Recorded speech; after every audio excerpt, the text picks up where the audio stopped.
Quisiera, a la luz de este último himno que cantábamos, Castillo Fuerte, que pensáramos si realmente para usted Dios es un castillo fuerte en el cual se mantiene usted aislado y libre de la influencia del mundo que lo rodea. ¿Cómo podemos vivir en un mundo que nos tienta continuamente, que nos presiona para seguir sus formas de vivir, sus maneras de pensar, sus ideales? Bueno, el pasaje que leíamos de Apocalipsis capítulo 2, del verso 12 al 17, Jesús, por su palabra, llama a la iglesia y le advierte.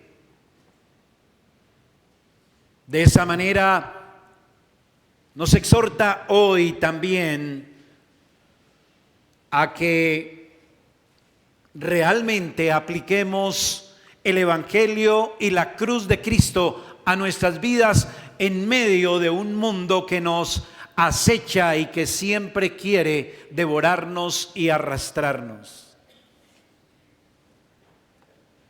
Debemos vivir en el mundo, pero muertos al mundo.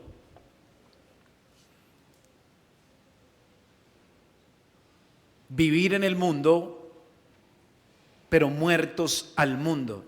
¿Qué significa esto? ¿Cómo podemos mantener nuestra fe y nuestra identidad en Cristo en medio de la presión, de la tentación del mundo?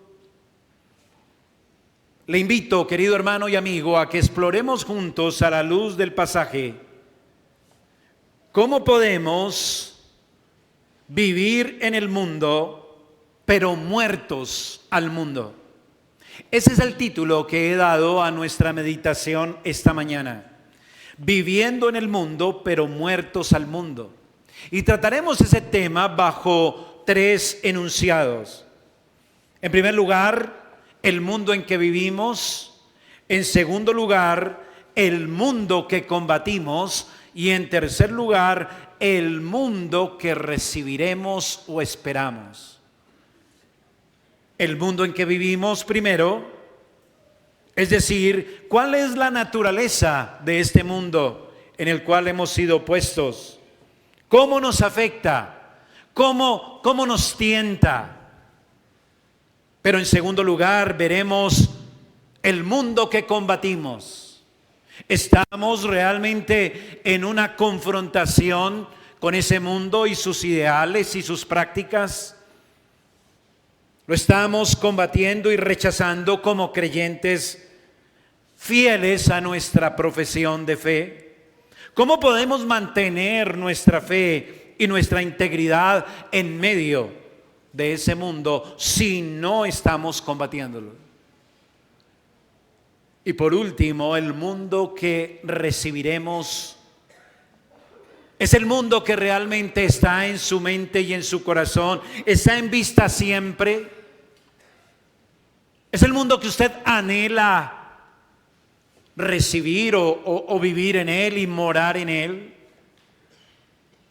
O su corazón está más bien acomodado y gustoso o a gusto en este mundo. Por eso es importante, ¿cuál es el mundo que usted espera? ¿Cuál es el mundo que usted recibirá como verdadero creyente? Así que exploraremos estos aspectos. Descubriremos cómo vivir en el mundo, pero muertos al mundo, siguiendo el ejemplo de Cristo, siguiendo las indicaciones de Cristo, sujetándonos a la exhortación que Cristo hoy trae a nuestro oído como iglesia en su día. Veamos el primer aspecto. El mundo en que vivimos. El mundo en que vivimos. Mire conmigo el versículo 12 y el versículo 13 del capítulo 2. Escribe al ángel de la iglesia en Pérgamo: el que tiene la espada aguda de dos filos dice esto: yo conozco tus obras y dónde moras, donde está el trono de Satanás, pero retienes mi nombre y no has negado mi fe, ni aun en los días en que Antipas, mi testigo fiel, fue muerto entre vosotros, donde mora Satanás. Pareciera, hermano y amigo, que la iglesia de Cristo, en su peregrinar por esta tierra durante tantos siglos, no madura en cuanto a su manera de pensar acerca del mundo.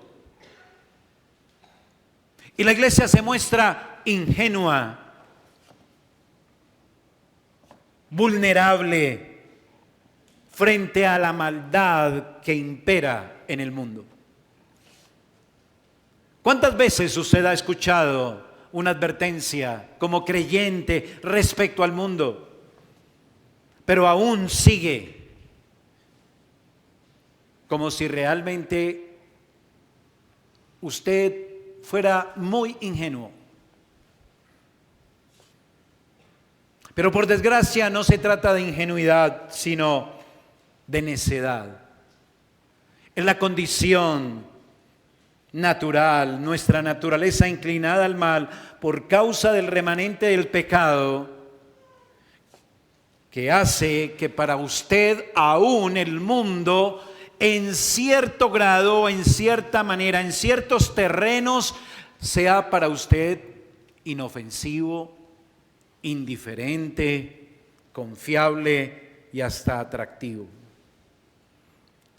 La iglesia, como Eva en el principio, le da cabida a las maquinaciones del mundo, abre su oído para dejarse seducir por el discurso engañoso y suicida del mundo.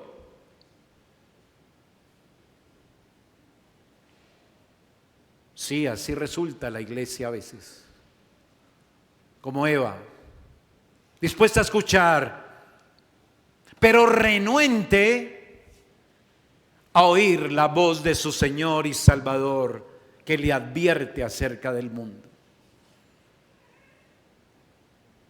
Así que hoy el Señor viene a decirnos, en primer lugar, conozcamos nuestro mundo. Hermano, amigo, las apariencias engañan. Y como dice el Señor en 2 de Corintios,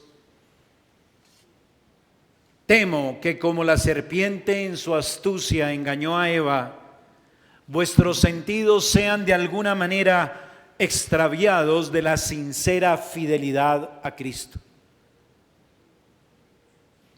Hoy el Señor viene a nuestro oído a decirnos esto. Hoy es el día del Señor. Hoy el sacerdocio de Cristo está en medio de su iglesia. Él se mueve en medio de sus candeleros de oro. Él está ahora aquí en medio de esta iglesia local. Y hoy el Señor viene a decirnos: yo conozco tus obras, verso 13, y dónde moras, donde está el trono de Satanás. Él viene a revelarnos algo muy importante y útil para nuestra vida y también para nuestra muerte. Debemos escucharle, porque Él tiene una palabra poderosa. Él tiene una palabra que lo revela todo. Versículo 12. El que tiene la espada aguda de dos filos dice esto. Su palabra, dice Hebreos, es como espada de dos filos que penetra hasta el fondo y revela la realidad de lo que hay en lo más íntimo de nuestro ser.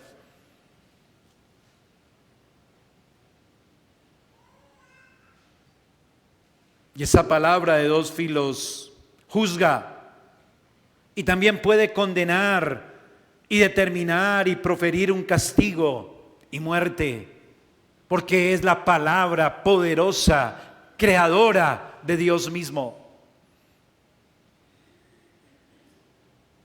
Y Él sí sabe perfectamente cómo son las cosas y nos dice por su palabra que Él conoce muy bien lo que hacemos y dónde vivimos, conoce nuestras obras y conoce que en nuestros corazones el suyo, hermano, hermana, está comprometido en algún grado con el mundo. Y hoy le dice a usted el Señor, ¿qué es el mundo? La iglesia necesita saber que el mundo donde habita es nada más ni nada menos que el mismo trono del diablo. Léalo ahí, verso 13. Yo conozco tus obras y dónde moras. ¿Dónde? Donde está el trono de Satanás. Y note la última frase del verso 13, donde mora Satanás. ¿Usted es consciente de eso, hermana? Hermanos, ¿o cree que esto es una fábula, un cuento para, como dicen algunos, para asustar a los simples? El Señor, que todo lo sabe, le dice a la iglesia, conozca el mundo donde está usted puesto. No es un lugar confiable para usted. No es bueno ni saludable en todo el sentido que parezca, porque ahí está el trono de Satanás. Sí, mi hermano, mi hermana, amigo, sí, ahí en el mundo donde usted está, incluso en su misma casa, eso es territorio enemigo, es territorio de Satanás. ¿Sabía eso? El mundo donde nos movemos es dominio de Satanás. El Señor Jesús le habla a una iglesia que está asentada en el primer siglo en una ciudad que se llamaba Pérgamo. Hoy es un lugar insignificante, pero en aquella época en que escribe el Señor, era la ciudad más importante, la ciudad principal de Oriente, del Imperio Romano me refiero, así como la ciudad más importante del Imperio Romano en Occidente era Roma, la capital, la ciudad eterna. Y la iglesia está ubicada allí cuando le escribe el Señor esta carta. Y las dos ciudades, Roma y Pérgamo, se caracterizaban por su desarrollo y también por la maldad rampante en medio de ellas. En Pérgamo, en tiempos remotos, los sacerdotes ocultistas de Babilonia habían huido y se establecieron en esa ciudad de Pérgamo.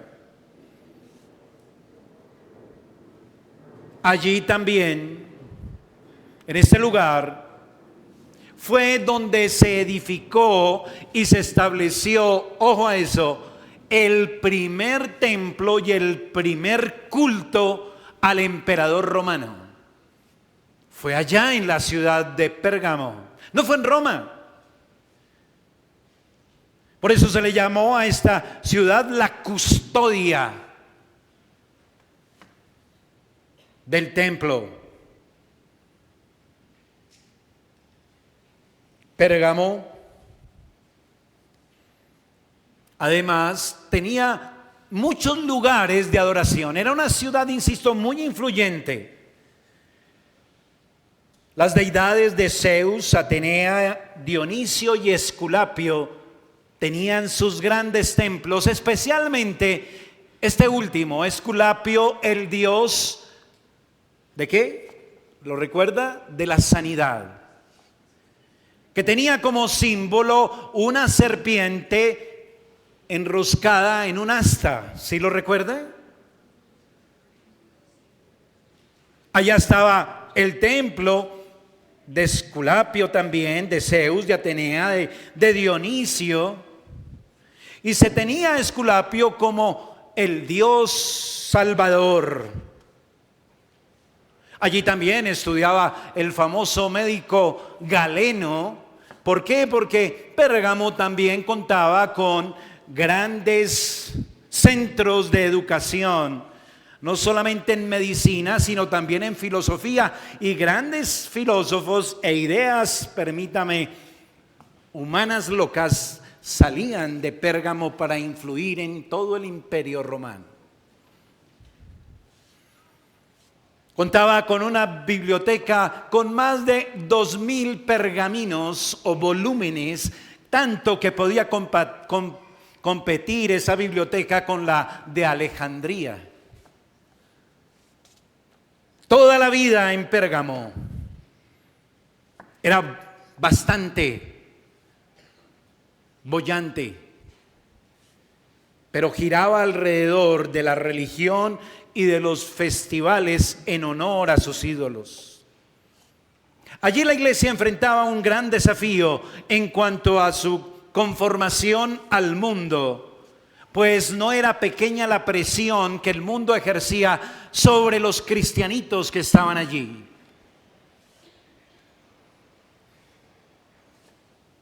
El mundo buscaba que la iglesia, como todos sus habitantes allí en Pérgamo, contemporizaran con la cultura, con la práctica de la época, con la vida de la sociedad, para que, pues bueno, todos los ciudadanos que estaban ahí alineados con todas estas cosas eran los que tenían las mejores oportunidades, progreso, bienestar, reconocimiento. Así que para los cristianos conformarse al ambiente de Pérgamo era una presión continua para poder sobrevivir, para poder progresar.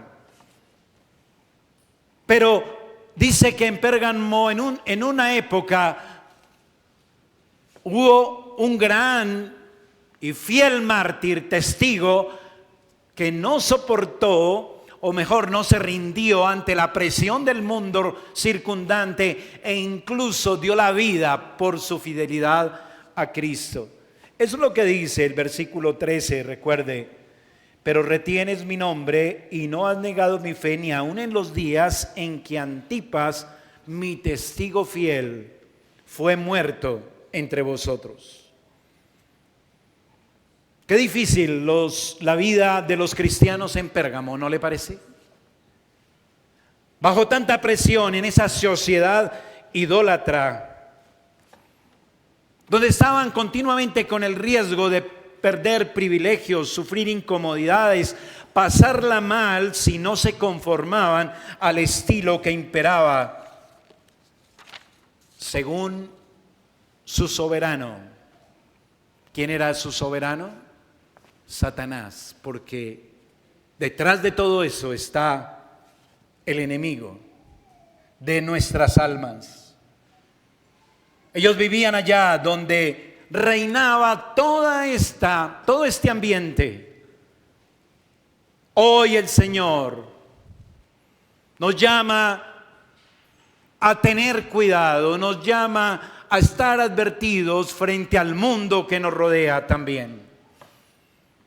Hoy Dios le dice a usted a su oído: no sea tonto, no sea tonta, no se deje seducir como un niño ingenuo. No pierda de vista la realidad del mundo en que vive. Recuerde, usted está allí donde el trono de Satanás está establecido, donde él mora. No sea ingenuo. En su mundo de hoy también se han levantado grandes templos del entretenimiento, grandes ídolos, internet, redes sociales, estadios, establecimientos bancarios de consumo, donde la sociedad busca continuamente ir y adorar sus ídolos para satisfacer su corazón vanamente. Música, deportes, moda, economía, la inmoralidad y toda clase de vicios y perversiones. Y el Señor le dice a usted hoy: no ceda, no se rinda, no contemporice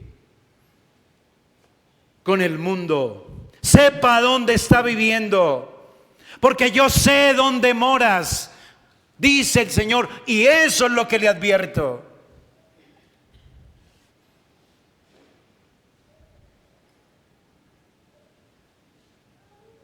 Y el Señor nos dice hoy: yo me enorgullezco cuando la iglesia se mantiene firme en medio del mundo. Por eso dice el texto que el Señor se gloría en que Antipas, mi testigo fiel, fue muerto entre vosotros. Así que lo segundo aquí es: perseveremos en medio del mundo.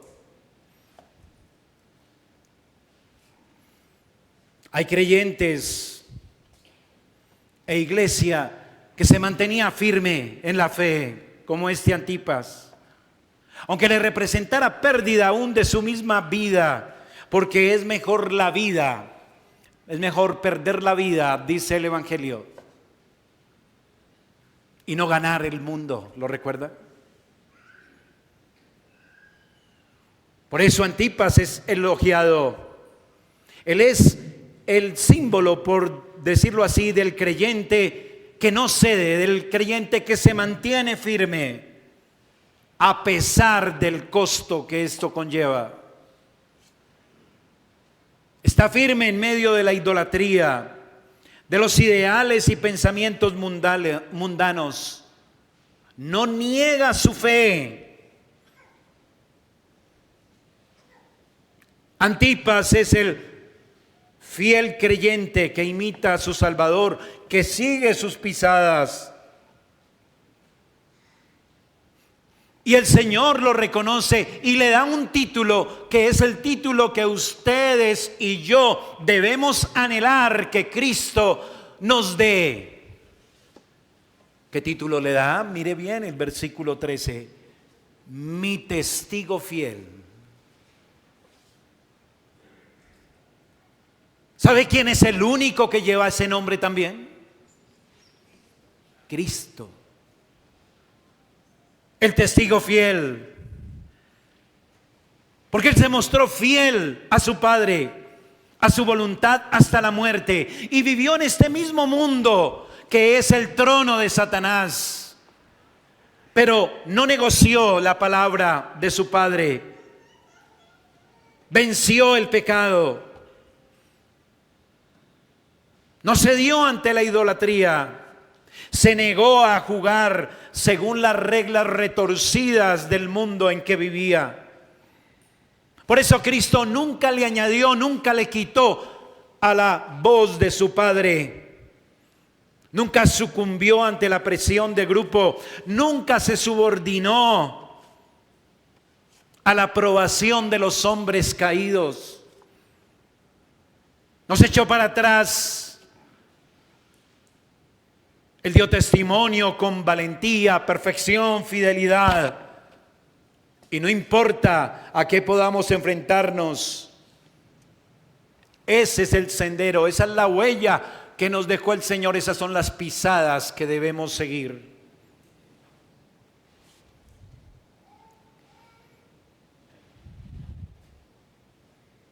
¿Está usted dispuesto a enfrentarse a eso como Cristo? A enfrentar a su misma familia, sus amigos, su lugar de estudio, de trabajo. No importando que ser fiel a Cristo le produzca incomodidad, dolor y sufrimiento, Ese es un gran desafío, ¿no cree?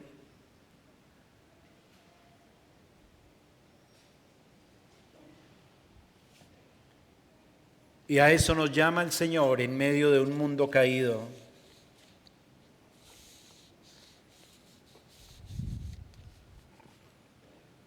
Y lo que el Señor nos dice esta mañana como estímulo para enfrentar ese desafío es que Él dice: yo sé dónde vives.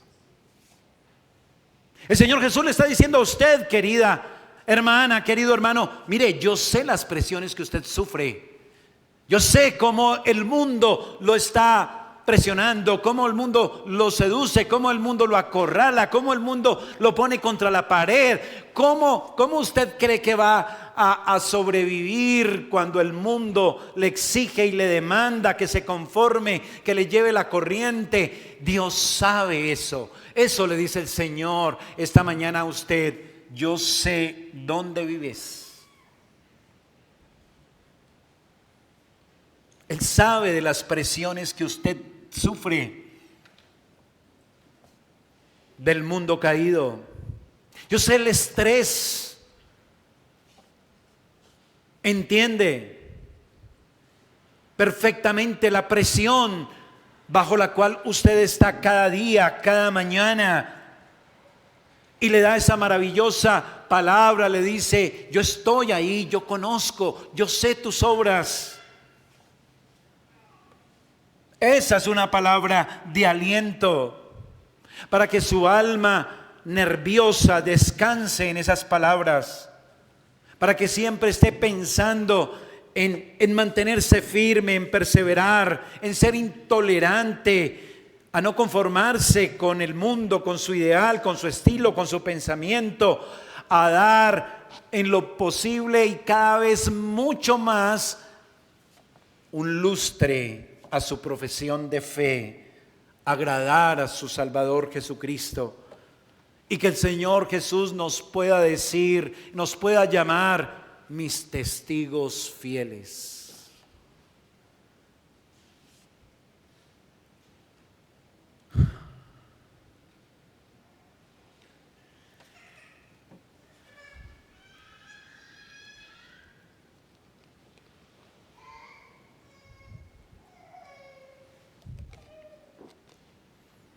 El testigo fiel combate, como cantábamos, como soldado. Eso tiene que ver con el segundo punto: el mundo que combatimos.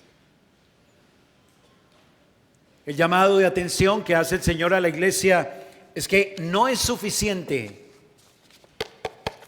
Ojo a esto: no es suficiente con no haber negado la fe. Eso es bueno, pero Dios nos llama, el Señor nos llama a ir más allá. Note que la iglesia de Pérgamo se sostenía fiel en la fe. Si lo nota, versículo 13: retienes mi nombre y no has negado mi fe. Es decir, que ellos todavía confesaban a Cristo como su Señor y Salvador. Ellos todavía tenían su confianza puesta solo en Cristo para el perdón de sus pecados, la salvación de su alma, etc. Retenían la doctrina de los apóstoles, no habían apostatado de la fe, pero se mostraban tolerantes frente a los que estaban inclinándose a hacer concesiones con el mundo dentro de la membresía de la iglesia. Versículo 14 y 15. Pero tengo unas pocas cosas contra ti, que tienes ahí a los que retienen la doctrina de Balaam, que enseña a Balac a poner tropiezo ante los hijos de Israel, a comer las cosas sacrificadas a los ídolos y a cometer fornicación. Y también tienes a los que retienen la doctrina de los nicolaitas, la que yo aborrezco.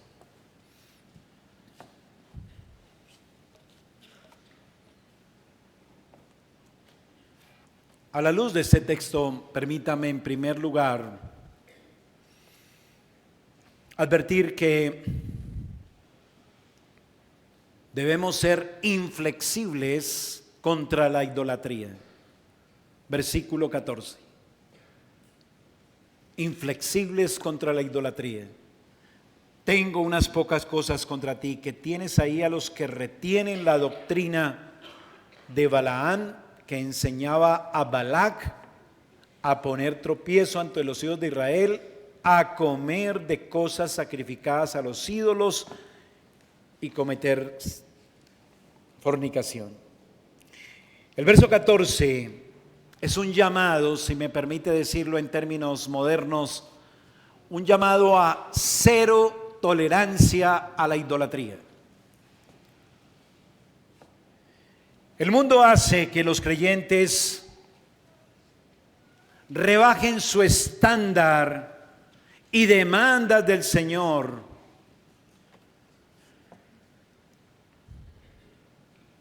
Y tributen también servicio, dedicación a los ídolos del mundo. ¿Me hice entender?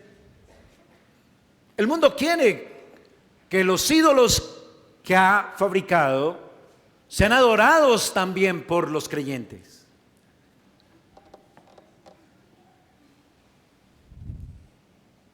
Que rebajen sus estándares de fe, de obediencia al Señor. El Antiguo Testamento registra lo que dice el verso 14, la historia de Balaam. En Números usted encontrará en los capítulos 23 al 25, si mi memoria no me falla, esa historia sagrada donde Balaam aconseja a Balac de cómo podía este último hacer que Israel cayera en desgracia y bajo el juicio de Dios. Balaam promovió el acercamiento de Israel con las mujeres de Moab, lo cual logró para que finalmente dichas mujeres arrastraran a Israel a la idolatría en sus altares y en sus templos paganos. De eso está hablando el verso 14. Ahora, hermano, trasladando esto a nuestro tiempo, cualquier compromiso suyo con el mundo, con su pensamiento, con sus prácticas, es más peligroso de lo que parece. Es idolatría. Lo lleva a usted a rebajar su consagración y compartirla y no dedicar su consagración solo a Dios, sino también a los ídolos del mundo, a servir a otros intereses. Hoy Satanás, Dios no le permite a Satanás hoy perseguir su iglesia como la perseguía en el tiempo de Pérgamo. Usted no ha visto soldados a la entrada de este local esperando que se llene la iglesia para cerrar las puertas y prenderle fuego a este edificio para quemarnos juntamente con él, como lo hizo Diocleciano en la persecución romana con los creyentes. ¿Usted ve eso? No se está haciendo, por lo menos aquí en nuestro medio. Pero el enemigo no se ha quedado quieto y Dios ha permitido que use otra estrategia. Llevarlo a usted a la idolatría. Llevarme a mí a utilizar mis energías, mis facultades, mis recursos para entretenerme y servir a otros intereses. Satanás se le permite destruir la iglesia ahora de una manera más sofisticada, seducirlo a usted, hermano, a través de lo que el mundo ofrece, distraerlo, hacerlo servir, insisto, dedicarse a otras fuentes que el mundo le dice que dan estabilidad, dan seguridad, dan felicidad. Y usted, como pez tras el anzuelo, se deja seducir. Desvía su mirada del Señor y pone su vista en fuentes sin agua, en las cosas de este mundo. Pastor, ¿qué tiene de malo que yo haga esto, que yo haga aquello, que yo esté con mi familia en una fiesta, que yo vaya a cine, que tenga novia, que tenga novio? Todo el mundo lo hace. Y el creyente dirá: pastor, todos sabemos que un ídolo no es nada, son invenciones de los incrédulos, como dice Primera de Corintios. Y un sector de la iglesia dice: podemos mantener mejores posibilidades de evangelizar cuando nos hagamos un poco más al mundo. Cuando para ganar a los incrédulos nos hagamos más a ellos.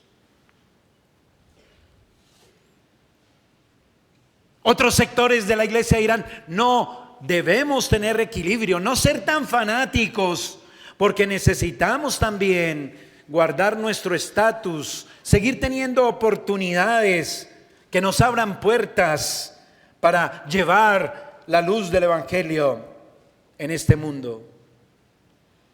Y Jesús está diciendo: algunos de ustedes en la iglesia, en mi iglesia, se han rendido al mundo, han cedido terreno. Por eso hoy muchos cristianos, entre comillas, buscan iglesias donde se predica un evangelio liviano. Se exige menos.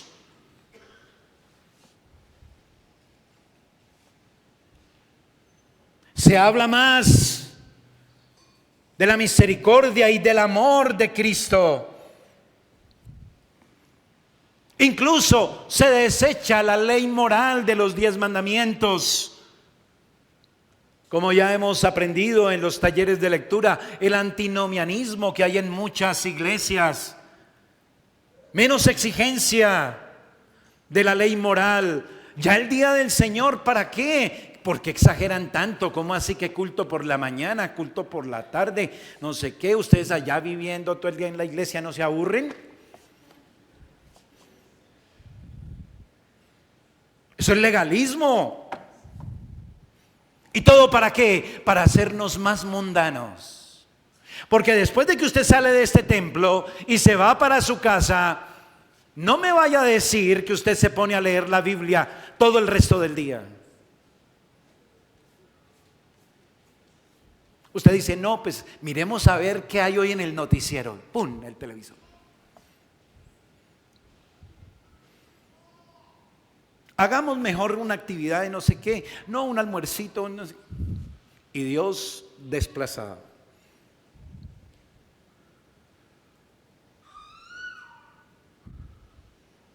El mundo presiona con las modas. Las mujeres deben mostrarse más postizas y menos naturales. Los hombres más femeninos y menos varoniles.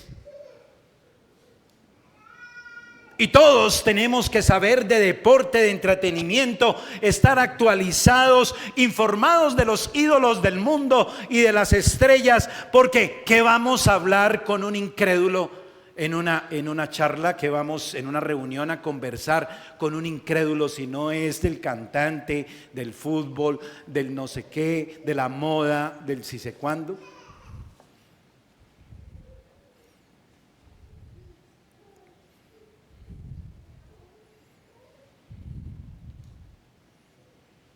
vamos a hacer, pastor, para que no nos vean como bichos raros? No, es que nos toca, pastor, vestirnos así, nos toca saber de esto, nos toca aquello. No nos toca nada. ¿Sabe qué nos toca? Mantenernos firmes.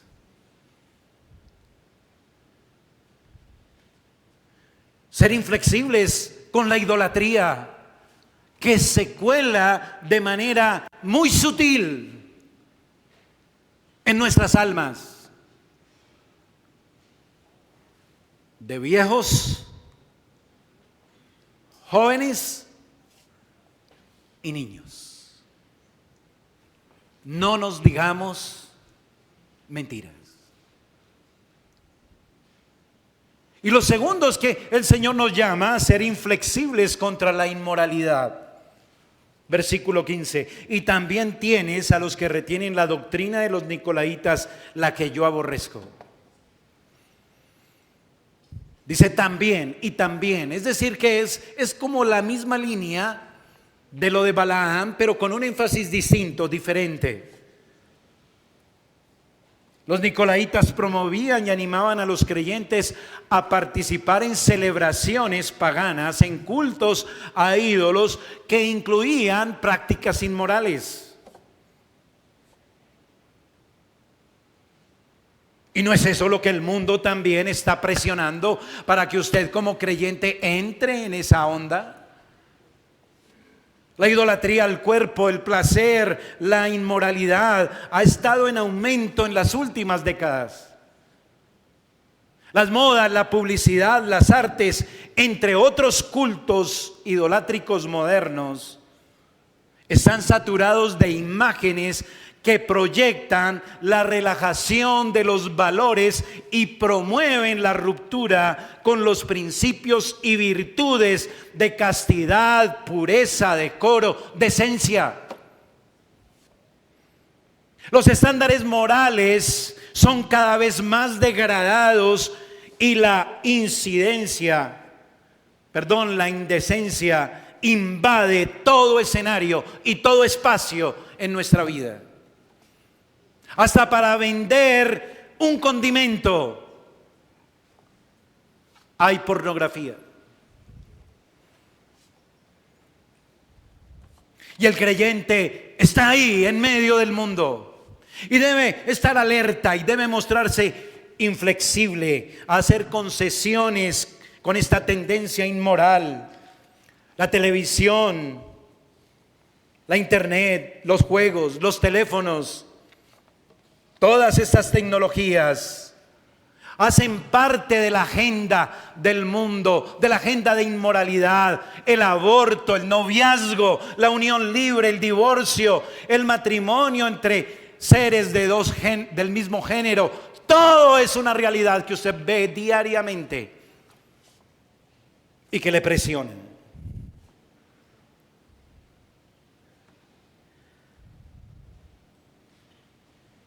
Todo porque el mundo quiere erosionar la fe del creyente. Quiere quebrarlo para que su obediencia radical se mueva más hacia el mundo, aunque sea en un grado pequeño.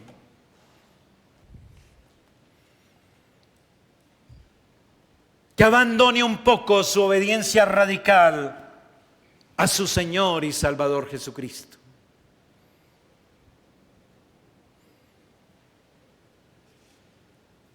¿Qué hemos visto hasta aquí? La realidad primero del mundo en que vivimos, el primer punto. El segundo lugar, el mundo que combatimos como iglesia de Cristo. Y por último, el mundo que recibiremos, versículos 16 y 17. El Señor no deja a su iglesia sin esperanza, hermanos. Más bien nos consuela, nos fortalece, nos anima con sus promesas y sus planes. La iglesia necesita estar segura, cierta, en por qué despreciar el mundo y lo que éste ofrece. Porque es que su Señor y Salvador le ofrece algo mucho, mucho, mucho mejor.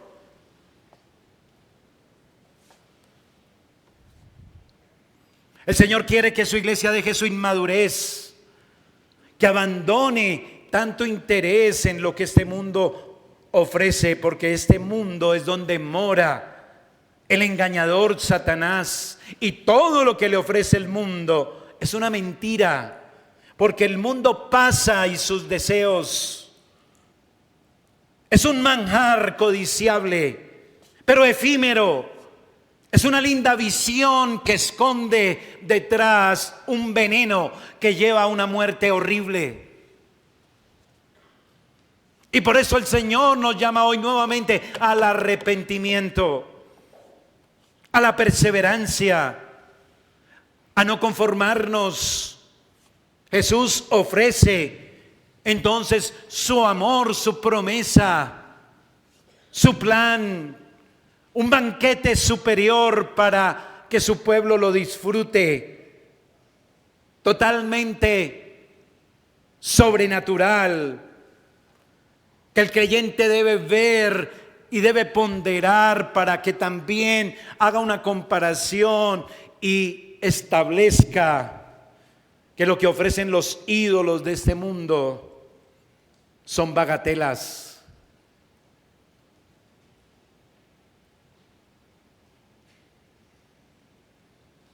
Arrepintámonos en primer lugar de nuestra indulgencia, versículo 16.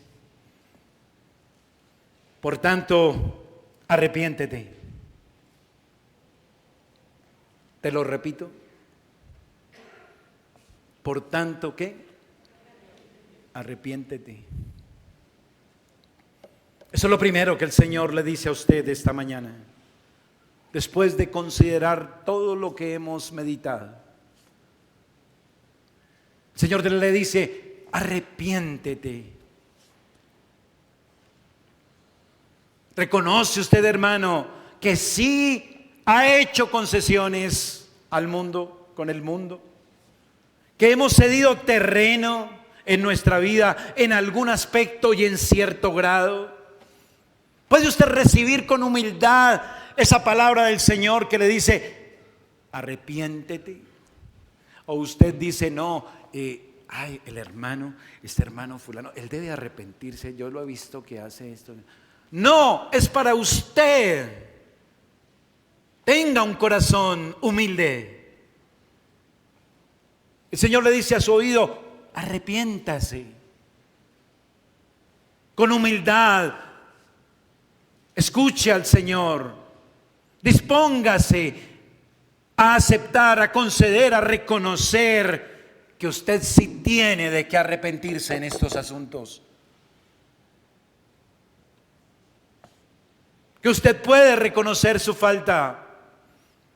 Que usted puede confesar su compromiso con el mundo en ciertos grados y esferas.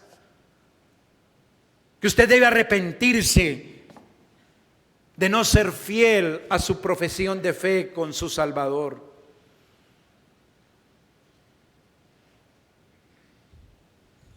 No sea necio. Reconózcalo.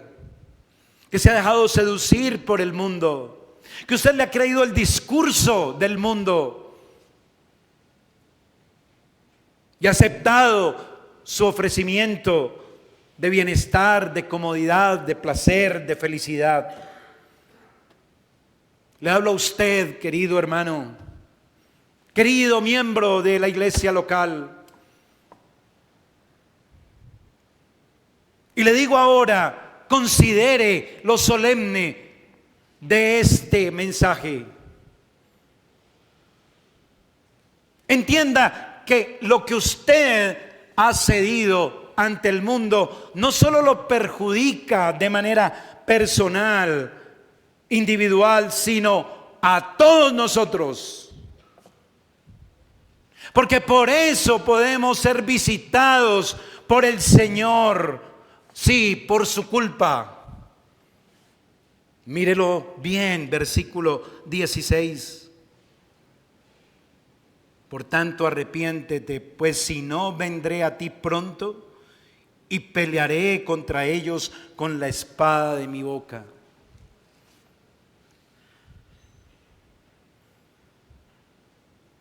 Yo no quiero que el Señor venga a pelear aquí en esta iglesia contra nosotros. No quiero que el Señor nos visite como iglesia para estar en contra nuestra. ¿Usted sí lo quiere?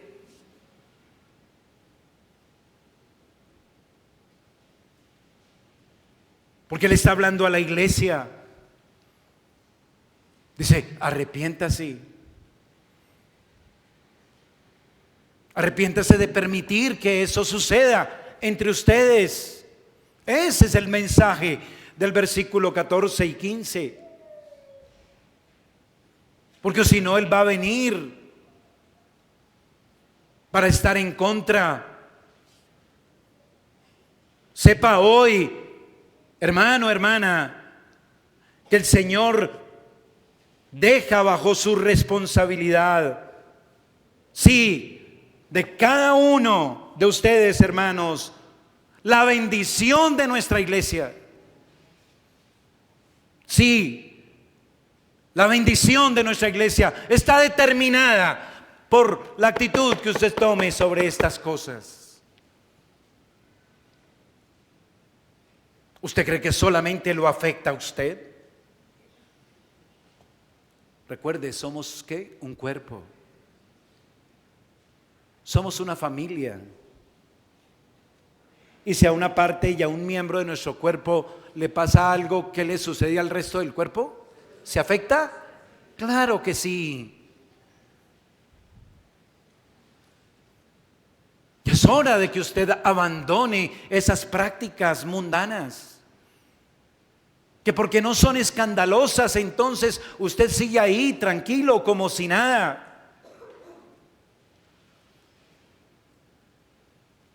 La culpa será suya si el Señor viene y nos visita para estar en contra nuestra. Sí, suya. Debemos movernos en arrepentimiento, corregir la senda, porque es hora de valorar los bienes espirituales que el Señor Jesús nos da, nos promete gratuitamente, pero que Él ganó a un precio muy alto de su fidelidad, que le costó su vida, y por eso desechemos y despreciemos las bagatelas del mundo y atesoremos los bienes espirituales.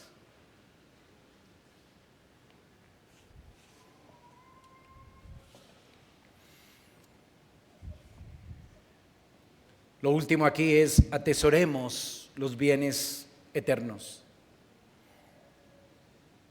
Hermanos, demos la batalla. La buena batalla de la fe, versículo 17. El que tiene oído, oiga lo que el Espíritu dice a las iglesias. Al que venciere le daré de comer el maná escondido. Le daré una piedrecita blanca y en la piedrecita escrito un nombre nuevo, el cual ninguno conoce sino aquel que lo recibe.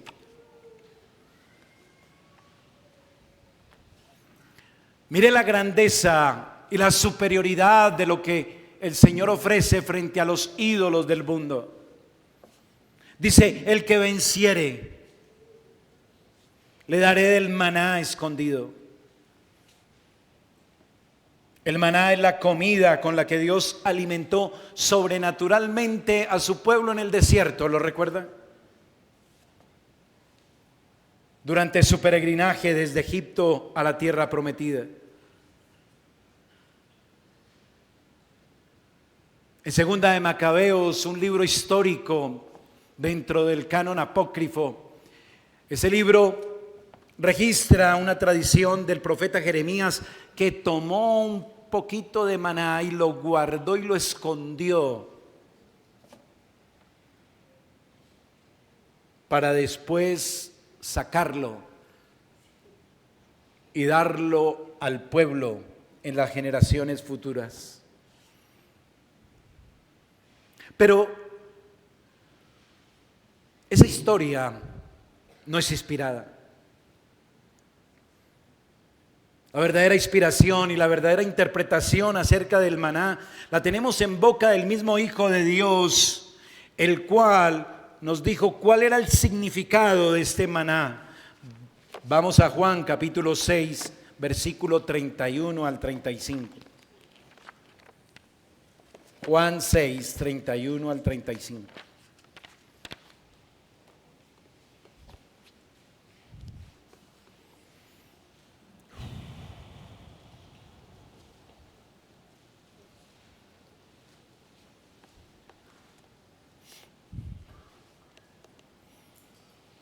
Nuestros padres comieron el maná en el desierto, como está escrito. Pan del cielo les dio a comer y Jesús les dijo, de cierto os digo, no os dio Moisés el pan del cielo, mas mi Padre os da el verdadero pan del cielo. Porque el pan de Dios es aquel que descendió del cielo y da vida al mundo. Le dijeron, Señor, danos siempre de este pan. Jesús les dijo, yo soy el pan de vida. El que a mí viene nunca tendrá hambre, y el que en mí cree no tendrá sed jamás.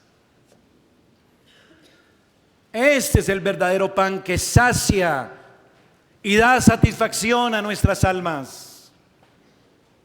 Amigo, arrepiéntase y crea, vuélvase a Cristo. Joven, niño, jovencita, señor, señora, por favor, el mundo le ofrece bagatelas, manjares que se desgastan con el tiempo, efímeros, pasajeros, pero el único que da satisfacción eterna y satisface las necesidades de su alma es Cristo. Es el pan que Dios nos ha dado para alimentar nuestra alma eternamente.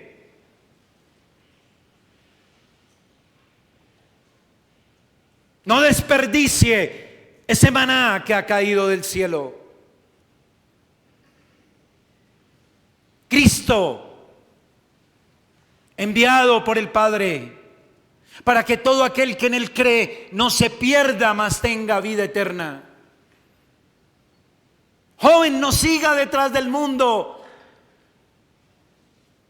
El mundo pasa y sus deleites. Pero el que está en Cristo permanece para siempre. Y el que está en Cristo, aunque esté muerto, vivirá. Vuélvase a esa gracia de Dios en Cristo. Haga como el israelita y tome de ese pan, recójalo, alimente su alma. Él es el único que la va a saciar, va a dar satisfacción plena. No tiene nada que ver este maná que es Cristo con el engaño que el mundo ofrece. Todo es efímero, todo es pasajero. La confianza de los vencedores que dice el texto está en que no necesita de lo que los ídolos mundanos ofrecen para saciar su alma, para estar satisfecho, para estar pleno. El verdadero vencedor sabe que un día participará plena y eternamente del maná que es Cristo en el banquete eterno de las bodas del Cordero, para vivir en comunión con Cristo por los siglos de los siglos. ¿Para qué las bagatelas del mundo?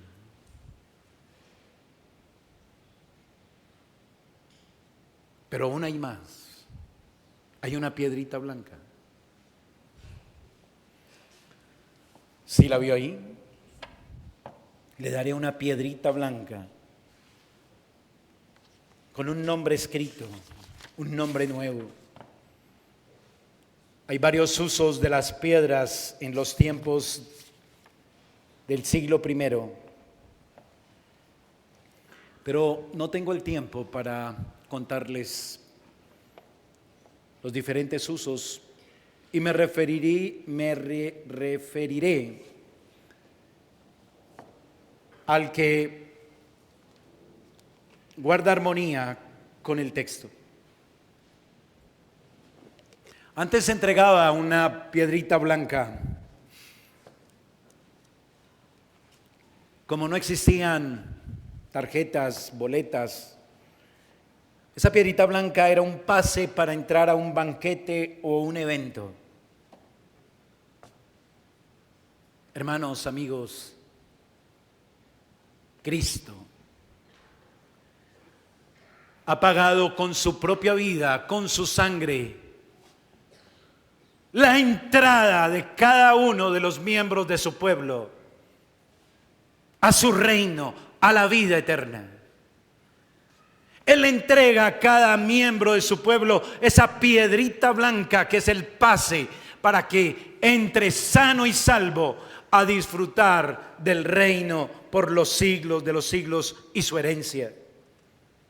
Ninguno quedará por fuera del cielo nuevo y la tierra nueva, del mundo nuevo que nos ha prometido, donde mora la justicia, no donde está el trono de Satanás, no donde mora el enemigo, sino como dice segunda de Pedro 3:16, cielos nuevos y tierra nueva, esperamos los creyentes donde mora la justicia. Allá reina el trono de Jesús, allá entraremos y tendremos un nombre en la frente, un nuevo nombre que habla de nuestra unión perfecta con Jesucristo. Allí tendremos el conocimiento perfecto de lo que significa el nombre de cristiano y cristiana, que fue el nombre que se les dio por primera vez a los discípulos en Antioquía de Siria. Y ese solo lo conocerán los que reciben la piedrita y entran al reino. En Cristo, hermanos, podremos vencer, ser firmes, menos tolerancia al mundo, menos tolerancia a la idolatría, menos tolerancia a los ideales del mundo. Cristo nos da la gracia para dejar de condescender con el enemigo. Nos dará gracia para no seguir buscando acercamientos, negociaciones que comprometen y erosionan nuestra fe con el mundo. Que el Señor bendiga su palabra en nuestros corazones. Oremos.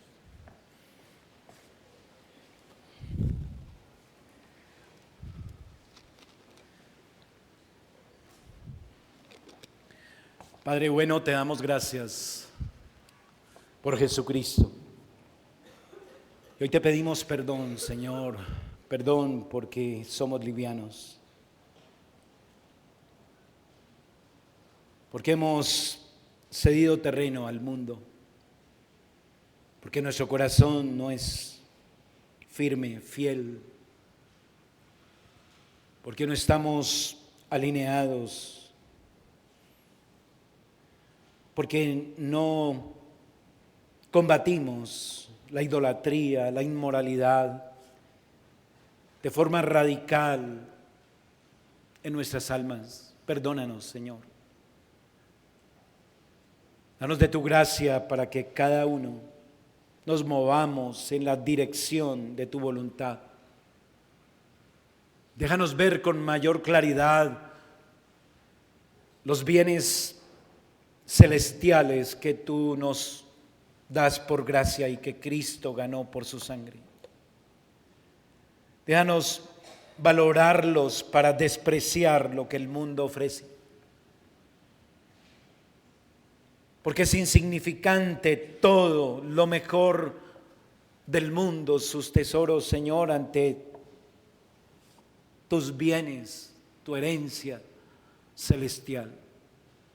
Ayúdanos a creer más en ella, ayúdanos a atesorarla más en nuestro corazón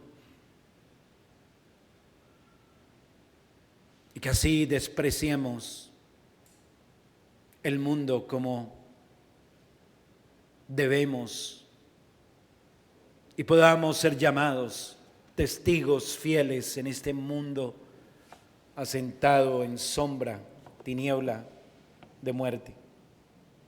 Ayúdanos frente a la tentación, ayúdanos frente a la presión del mundo, frente a las encrucijadas en que nos vemos día a día. Ilumínanos, fortalécenos, danos, Señor, gracia sobre gracia. Te lo pedimos en Cristo Jesús. Amén y amén.